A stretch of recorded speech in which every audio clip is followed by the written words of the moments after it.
Well, good afternoon, everybody. This is a quick little update on digital measures. As you can see, we really need to be calling this faculty success now. Watermark did change the name of all of the old companies that they acquired, of which digital measures was one. And so you'll see under here, formerly digital measures. So you'll probably continue to hear me talk about this as digital measures for some time to come. So just know that it's all synonymous. It's all the same thing. So when you log in and you go to your activities, which is what you'll see when you first log in, you'll see that nothing has changed. You still have the general information, teaching, scholarship, research, and creative activities and service panels. However, when you go in to look at some of your panels, you will notice a significant change in how they look now. So for example, if you were to go to, let's go to licensures and certifications as an example.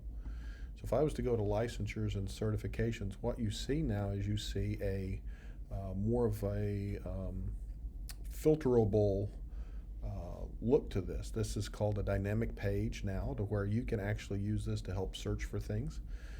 So here are all of the records that I have in this particular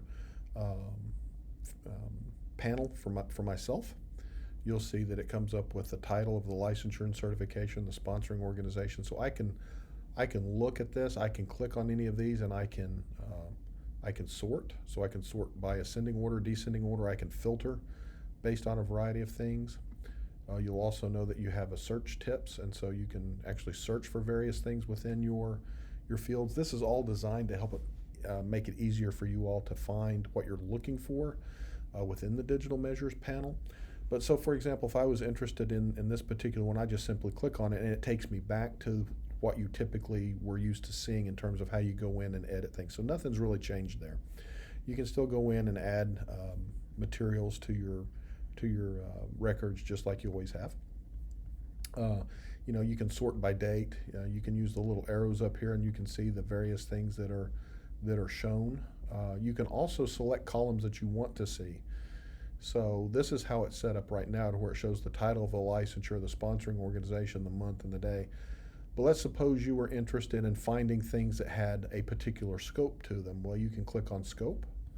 You can update, and that will update your panel, and now scope appears, and so now you can filter based on scope. So if you were only interested in licensures and certifications that you had that were, let's say, compliance-based, you could simply do that, apply, and it will sort those records for you quite easily.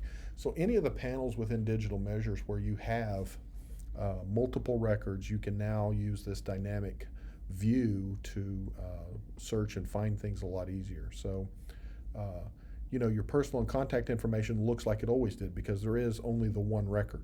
Okay, so anything that's a single record will look the way that you remember it looking yesterday.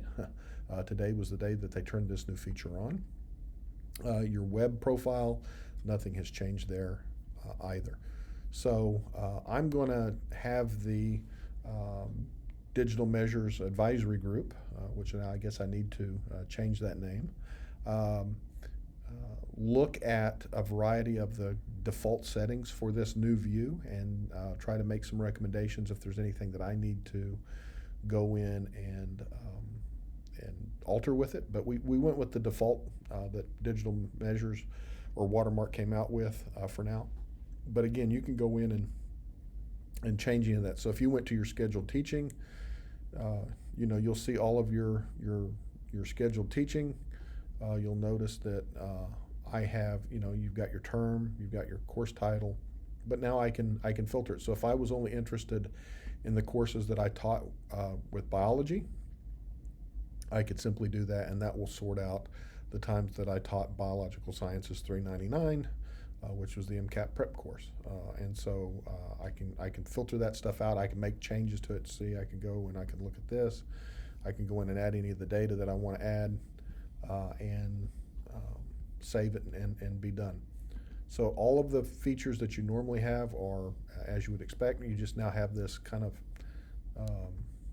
filtering ability that you've always kind of had. And again, you can come in here and select columns. Maybe you don't want to look at all that stuff.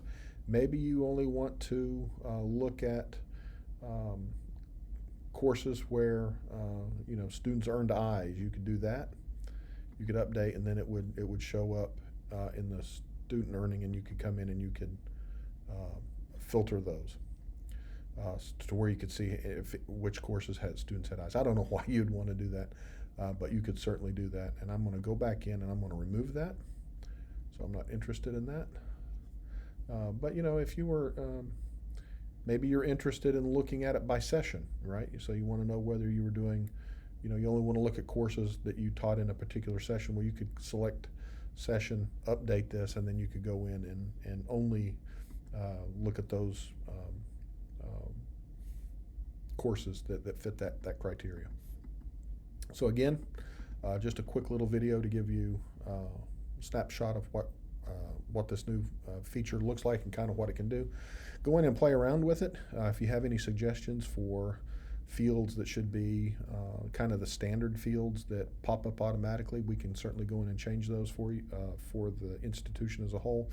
But again, I'm going to have the Digital Measures Advisory Group look into that to see if the way that it looks now is the way that we want it to look. So hope you all had a great start to our new semester, and I will see you all soon. Take care.